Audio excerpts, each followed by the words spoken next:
Welcome to the Pro Ticker Deep Dive.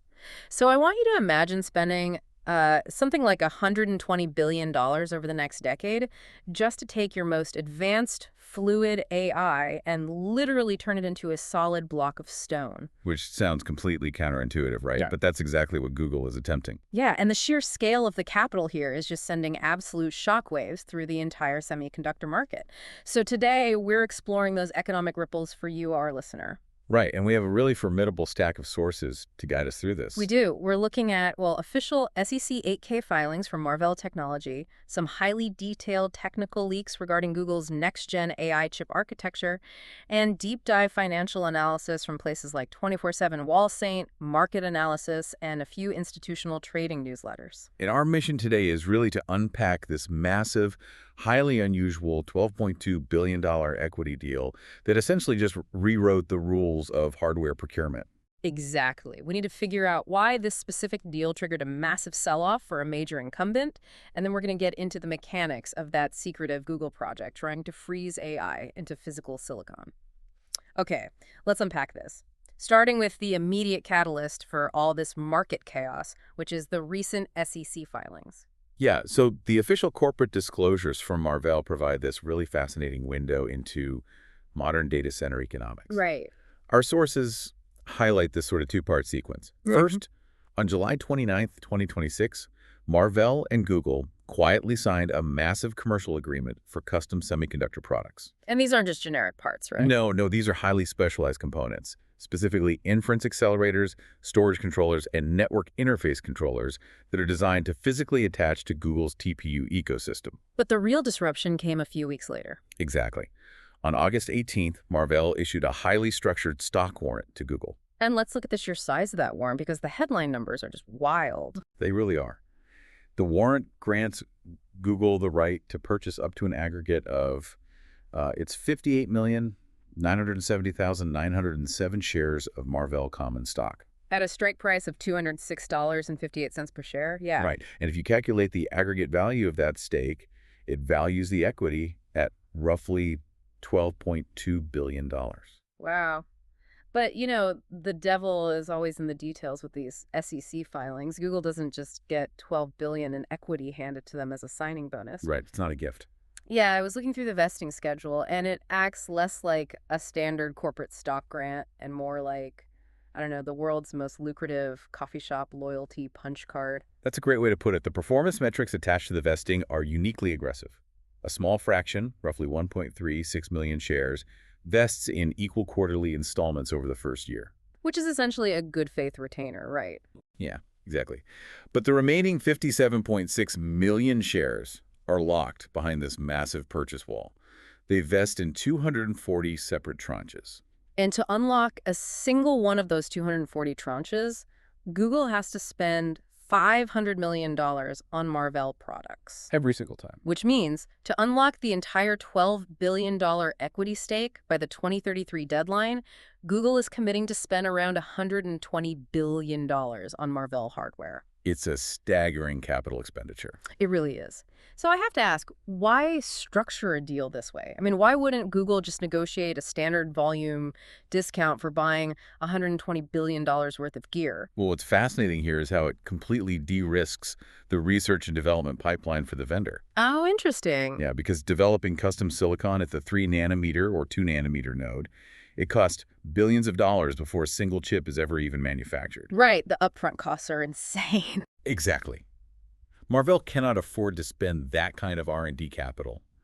If there's even a slight chance Google might change their mind and go to a competitor 3 years from now. Ah, so by tying the equity to purchase tranches, Marvell gets a guaranteed astronomical revenue stream to fund their engineering. Precisely. It essentially turns Google into an indirect R&D funding arm for Marvell. That is brilliant. And from Google's side, they are already planning to spend those billions on infrastructure anyway, right? They need the hardware regardless. But now, because they hold these warrants at a $206 strike price, if all those massive hardware purchases help drive Marvell's overall stock price up to, say, $300 a share, Google actually recoups a significant portion of their own capital expenditure. Because of the appreciation of the equity. They're double dipping. Wow. The symbiotic nature of it is highly effective. It ties the customer's ultimate financial success directly to the vendor's market capitalization. Which is a long-term commitment mechanism that effectively locks out the competition. Which brings us to the collateral damage. Because you cannot pump guaranteed $120 billion into one vendor without starving another. No, you can't. And the obvious victim in this restructuring is Broadcom. I mean, the day the Marvell filing hit the wire, Broadcom shares took an immediate 5% hit, dropping to around $359. And that stings specifically because Broadcom was supposed to have a moat here. Right, they were the incumbent custom silicon partner for Google. Yeah, the prevailing market consensus was that Broadcom had secured an exclusive long-term agreement with Google that extended all the way through 2031. And this Marvell warrant structure publicly shatters that narrative. It does. It provides undeniable proof that Google is aggressively dual-sourcing its most critical data center components. And the financial analysis from our sources paints a really confusing picture for Broadcom investors right now, because Broadcom recently reported their AI semiconductor revenue grew by 143% year over year. Which is massive. Right. In any normal market environment, triple-digit revenue growth in your most critical sector causes a massive stock rally. But that's not what's happening. No. Broadcom stock is only up about 10% year to date. When you look at their direct peers over the same period, AMD is up 126%. NVIDIA is up 18%.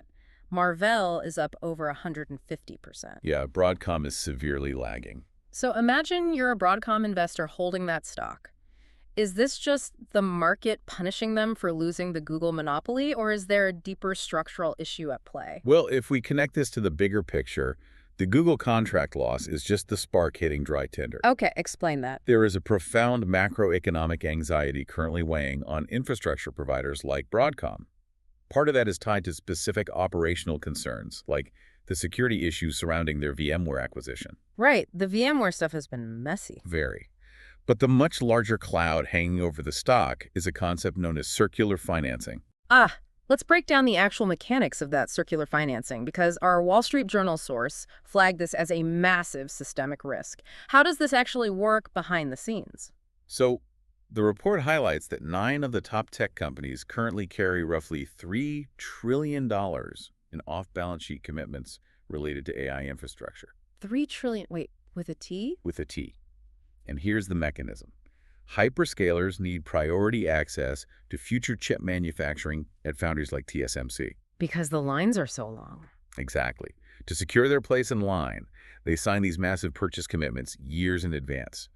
But to keep their debt-to-equity ratios looking healthy for Wall Street, these future commitments are often kept off the primary balance sheet. So they're effectively hiding the scale of the debt they're taking on to build these data centers. Well, hiding might be a strong word, as it is disclosed in the footnotes, Right. but it definitely obscures the immediate financial leverage. This systemic risk occurs because the chip designers, the foundries, and the hyperscalers are all mutually funding each other's growth. And it's all based on the assumption that AI software monetization will eventually pay for it all. So if the revenue from AI software falls short or is even just delayed, the hyperscalers might be forced to pull back on these off-balance sheet commitments. Exactly. It is basically a house of cards built on future promises. Wow. So if the hyperscalers catch a cold, the chip companies get pneumonia. That's a great analogy.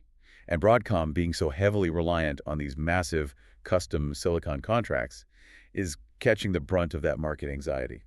But let's look at why Google feels forced to make these $120 billion commitments in the first place. I mean, what is driving this absolute desperation for new hardware? The core driver is a severe, debilitating compute shortage within Google's own walls. Which is wild to think about. It is. According to the leaked internal reports, the situation is so constrained that Google is actively turning away paying cloud customers. Yeah. They are rationing compute capacity, basically prioritizing their internal AI models over external revenue generation. But refusing cloud revenue is the ultimate red flag in the tech sector. It means the internal bottleneck is completely choking their core product development. Exactly. And that brings us to the leaked technical reports detailing how Google plans to fix this, specifically a project internally codenamed Frozen V2, which is targeted for deployment around 2028. Here's where it gets really interesting. Yeah, this is the wild part. Most modern AI models are trained and run on general-purpose GPUs, right? Those chips are designed to be flexible. But Yeah. Frozen V2 completely abandons flexibility. Completely. Google is planning to take the underlying software architecture of their Gemini AI model and physically hard-code the neural pathways directly into the silicon. Right. And to understand the significance of this, we have to look at how a standard GPU actually processes data. Okay, break that down for us. So a general-purpose chip uses what's called a von Neumann architecture. It constantly has to fetch instructions from memory, decode what the software wants it to do, execute the math, and then store the result. So there's a lot of back and forth. A huge amount. Yeah. And all of that fetching, decoding, and translating takes time and consumes massive amounts of electrical power. It's an abstraction layer, basically. The hardware has to translate the software. Precisely. But by designing an application-specific integrated circuit, or an ASIC, like Frozen V2, you strip away all those translation layers. Because the physical layout of the transistors is the algorithm. Yes, the math is baked right into the circuitry. The technical leaks suggest this physical hard coding will allow Frozen V2 to process 6 to 10 times more tokens per unit of power compared to current GPUs or even Google's older TPUs. I like to think about it mechanically. A standard AI chip is like a massive, fully equipped commercial kitchen. You can cook absolutely anything in there, right? A steak, a salad, a really complex pastry. But because it has to be ready to cook anything, you need 100 different tools, massive stoves, and lots of energy to keep it all running. Right. But Frozen V2 isn't a kitchen. It is an automated physical assembly line built entirely out of steel, designed to stamp out one exact shape of chocolate cake. I love that analogy. It can stamp out those cakes 10 times faster using a fraction of the electricity, but the machine physically cannot make a salad. If you try, the machine breaks. It just won't work. So I have to ask, isn't this an incredibly dangerous strategy? I mean, software architecture changes almost weekly in the AI space. Oh, the risk profile is immense. It is the ultimate expression of vertical integration. Kind of like Apple's approach, right? Heavily inspired by Apple's approach to silicon, yes, but taken to an absolute extreme. When you fuse the software directly into the hardware geometry, you achieve unparalleled energy efficiency, but you completely sacrifice agility. Because if the Google DeepMind researchers discover a radically new, vastly superior neural network architecture 6 months after these chips are manufactured. You can't just send an over-the-air software update to physically etched silicon. Right. Those highly specialized Frozen V2 chips would instantly become multi-billion-dollar paperweights. Entirely obsolete for the new model. And this specific risk is why the internal leaks indicate Google currently views Frozen V2 as more of a technical test platform. Okay, so they aren't replacing everything. Right. It will run alongside their general-purpose TPUs rather than replacing them entirely. They are making a calculated, highly expensive bet that the foundational architecture of the Gemini model is stable enough to warrant this level of physical permanence. So they're basically betting that the physics of energy efficiency will outweigh the need for software flexibility. Exactly. But, even if they successfully hard-code the logic into the silicon, that really only solves half the physics problem. Having the fastest processor in the world is completely useless if the data is stuck in traffic. That is so true. And that brings us to the final piece of the puzzle. Connecting Google's ambition right back to the specific Marvell products driving that $120 billion commitment we talked about earlier. Right, because the fundamental nature of the computing bottleneck has shifted over the last 18 months. Oh, so? Well, initially, the race was purely about computational math, right? Maximizing the number of floating point operations a processor could execute per second. Just raw crunching power. Exactly. But as large language models have scaled into the trillions of parameters, the math isn't the problem anymore. The models are simply too large to fit into the memory of a single chip. So the processors are just sitting idle, burning electricity while they wait for the memory banks to hand them the next chunk of data to calculate. Yep. The data centers are facing catastrophic memory bandwidth and capacity constraints. And this is where Marvell's specific product lineup becomes so critical. The market isn't rewarding Marvell for building processors. They're rewarding them for building the plumbing. Right. And our sources list some highly specific infrastructure tech here. They mention the Bravera SC6 PCIe 6.0 SSD controller, the Structera X CXL memory platform, and the Photonic Fabric optical shared memory architecture. Yeah, it's a mouthful. It is. Let's look at the mechanics of these, starting with CXL, because that seems to fundamentally change how a server is built. It really does. CXL, or Compute Express Link, is a breakthrough protocol that essentially decouples memory from the CPU. Okay. Historically, if server A needed more memory, you had to physically install RAM into server A. If server B had unused memory, it was just trapped there. You couldn't share it. Right. But the Structera X platform allows different processors across the server rack to pool and share memory dynamically. So it breaks down the physical walls between the servers. Exactly, allowing the AI model to access massive pools of memory seamlessly. Which prevents stranded resources. Yes. But even if they can share the memory, they still have to physically move the data from point A to point B. And that brings in the photonic fabric. Why are they moving away from traditional copper wires? Because copper has reached its physical limits. Really? Yeah.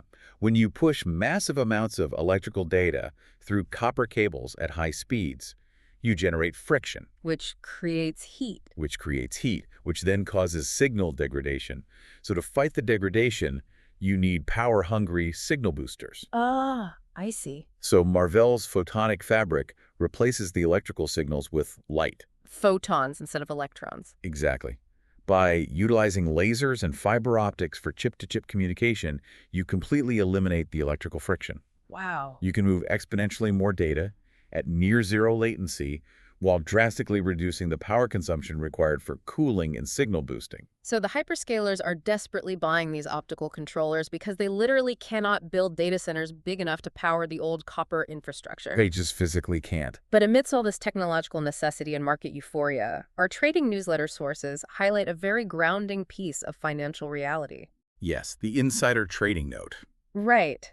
Marvell's president and chief operating officer, Chris Koopmans, recently executed a sale of 10,000 shares of his company stock. Which is interesting timing. Now, context matters here, of course. He still holds over 227,000 shares, so this isn't an executive abandoning a sinking ship.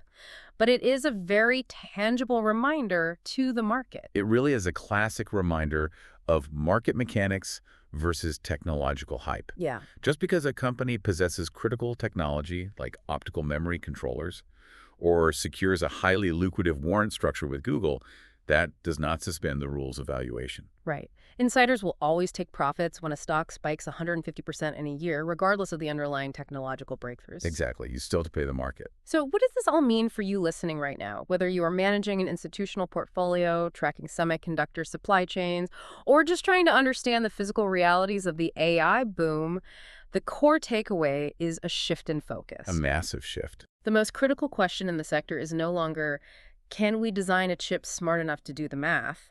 The bottleneck has moved. The real question is now, can we build the optical plumbing to move the data fast enough? And can we hard code the logic efficiently enough to keep the entire power grid from collapsing? The company's positioned to capture the next wave of massive capital expenditure, the one solving the physics problems. The latency, the heat, the power consumption. Exactly, rather than just the software problems. Well, we have covered a tremendous amount of ground today. We started with the mechanics of a $12 billion equity warrant that binds Marvell and Google together, basically turning a vendor into a subsidized R&D arm. Right. We examined how off-balance sheet circular financing is threatening incumbents like Broadcom, and we explored the sheer physical extremity of Project Frozen V2, literally etching software into silicon to save power. It is an environment defined by incredible hardware innovation. But as we consider the implications of freezing software into stone, this raises an important question that I think the listener should consider going forward. Okay, what's that? If the major tech giants start permanently etching today's AI architectures into hundreds of billions of dollars worth of physical hardware, does that ultimately alter the trajectory of innovation? Oh, because it creates a massive sunk cost. Exactly. If a company spends $50 billion building physical data centers that only run one specific algorithm, the financial disincentive to change that algorithm becomes enormous. Right. Will engineers be discouraged from inventing radically better, more capable AI architectures simply because throwing away the existing specialized hardware would be financially ruinous? Exactly. The pursuit of ultimate hardware efficiency might inadvertently put a speed limit on software evolution. The moment you perfect the hardware for the software you have, you make it incredibly expensive to invent the software of tomorrow. That is a wild thought to end on. See you all in the next Pro Ticker Deep Dive.